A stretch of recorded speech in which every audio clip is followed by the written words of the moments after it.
All right, hey guys, welcome to Through the Bible Verse by Verse, a plain and simple study of the entire Bible, book by book, chapter by chapter, and verse by verse. Currently, we are in 2 Samuel chapter 8, and we're going to try to get through chapters 8, 9, and 10.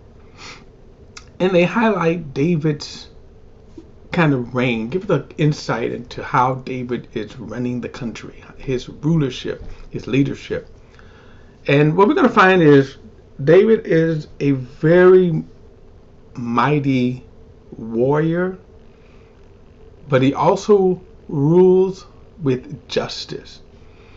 And if you ever can think about how nations are run, and even our current nation, that there's a lot of turmoil with what's going on. But what kind of sets David apart is that he ruled with God's justice. That was always the appeal there, God's justice. Now, of course, it doesn't mean that David is by no means perfect, and we're going to see that in a few chapters. All right.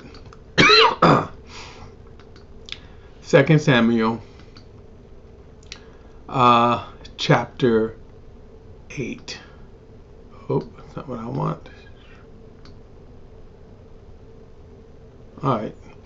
After this, David defeated the Philistines, subdued them, and took Methonema from Philistine control. He also defeated the Moabites, and after making them lie down on the ground, he measured them off with a cord. He measured every 2 cords length of those to be put to death, and 1 length of those to be kept alive. So the Moabites became David's subject and brought tributes. Now we're going to see this sort of how David is going to. This is how things were back then too. You know, if you were a weaker nation, you got conquered, your things were taken, your goods were taken, and more than likely you became slaves. Okay. Verse 3, David also defeated Hadadezer,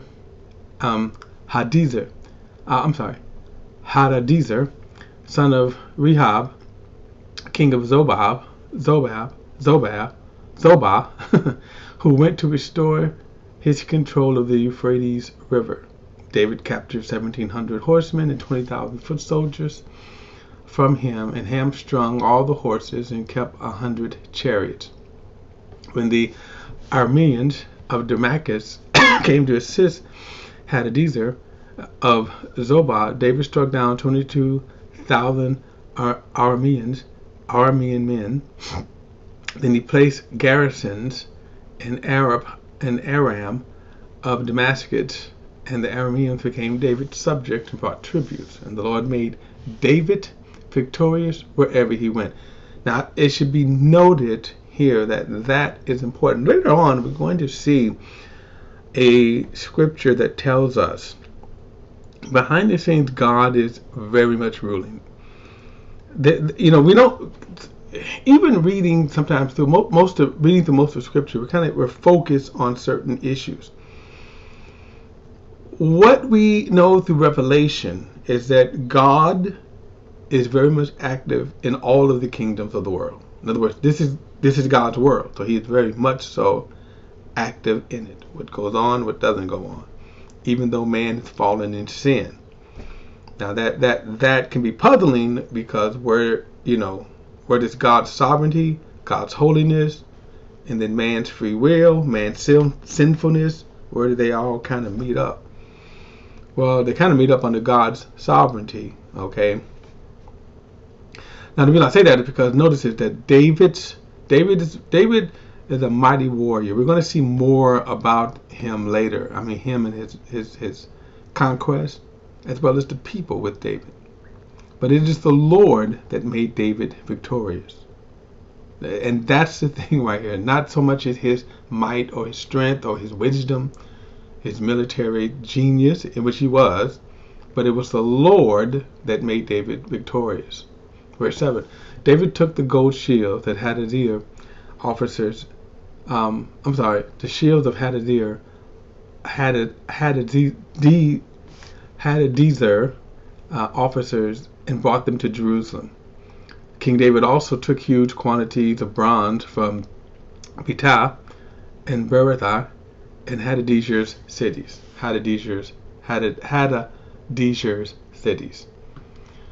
And when King Told of Hermath heard David had defeated the entire army of Hadadezer, he sent his son Joram to King David to greet him and to congratulate him because David had fought against Hadadezer and defeated him. For Told and Hadadezer had fought many years, and Joram had items of silver, gold, and bronze with him. David also dedicated these to the Lord, along with the silver and the gold he had dedicated from all of the nations he had subdued, from Edom, Moab, the Amorites, the Ammonites, the Philistines, the Amalekites, and all the spoils of Hadadezer, son of Rehob, and Zobah.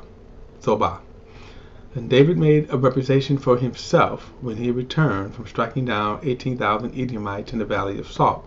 He placed garrisons throughout Edom, and all of the Edomites were subject to David.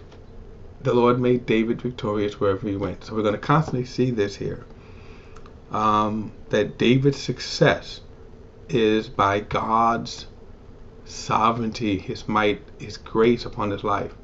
Verse 15. So David reigned over all of Israel, administering justice and righteousness for all the people. Now again, this is one of the greatest, I think, testimonies of David right here.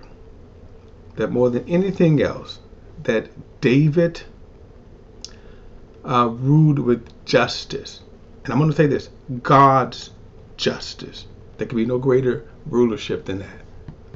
Think about all of the unjust laws, unfair laws we suffer through in our society. Just paying taxes, for example, right? Just paying taxes.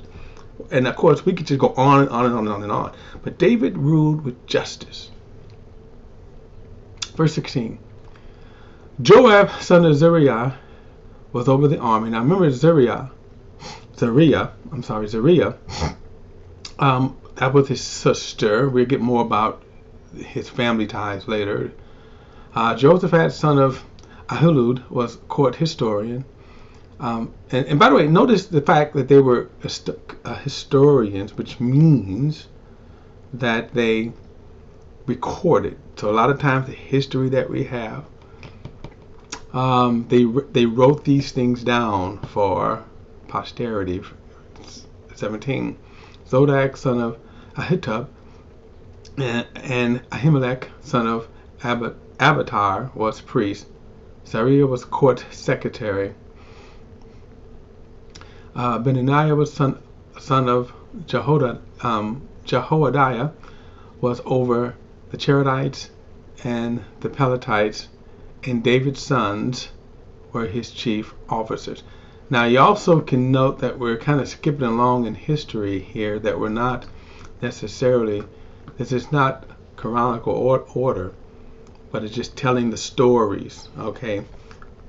Chapter 9 verse 1. David asked, is there any one remaining from Saul's family that I can show kindness to because of Jonathan? Now you remember this immense relationship that they had.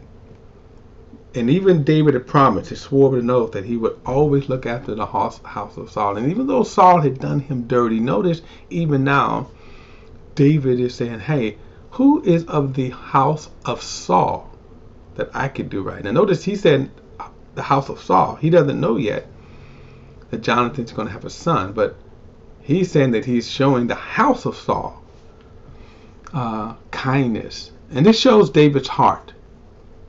The kindness, the righteousness in his heart. Verse 2. There was a servant of Saul's family named Ziba, and they summoned him to David. And the king said to him, are you Ziba? I am your servant, he replied. So the king asked, is there anyone left of Saul's family that I can show the kindness of God to? Now look at David now. Notice this. Again, we are witnessing why David, that even God himself will know he is a man after my own heart. David could have been cruel and mean, and everyone would have applauded him. Ziba said to the king,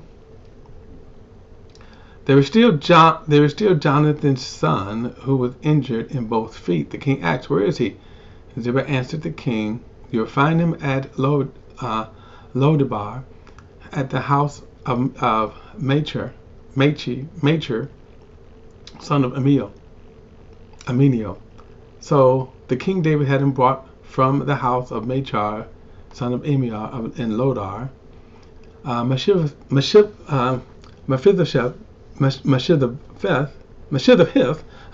son of Jonathan, son of Saul, came to David, bowed down to the ground, and paid homage. And David said, Mephibosheth, I am your servant. He replied, don't be afraid. David said to him, since I intend to show you kindness because of your father Jonathan, I will restore to you all your grandfather's Saul's field, and you will always eat meals at my table. So this is kind of big right here, that what David was doing. We can also maybe ask the question, was it wise? And we'll see this later. But for now, it for sure is an act of kindness. Mephibosheth, I'm sorry I'm butchering these names. Believe it or not, I actually tried to practice pronouncing these names too. Mephibosheth bowed down and said, what is your servant that you take interest in a dead dog like me? The king summoned Saul's attendant Ziba and said to him, I have given to your master's grandson all that belongs to Saul and his family. You, your sons, and your servants are to work the ground for him, and you are to bring me in the crops. So your master's grandson will have food to eat. But Mephibosheth,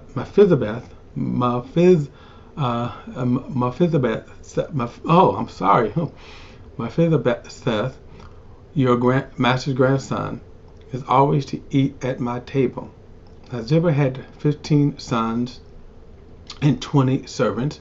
And Ziba said to the king, your servant will do all my lord the king commands. So Mephibosheth ate at David's table just like one of the king's sons.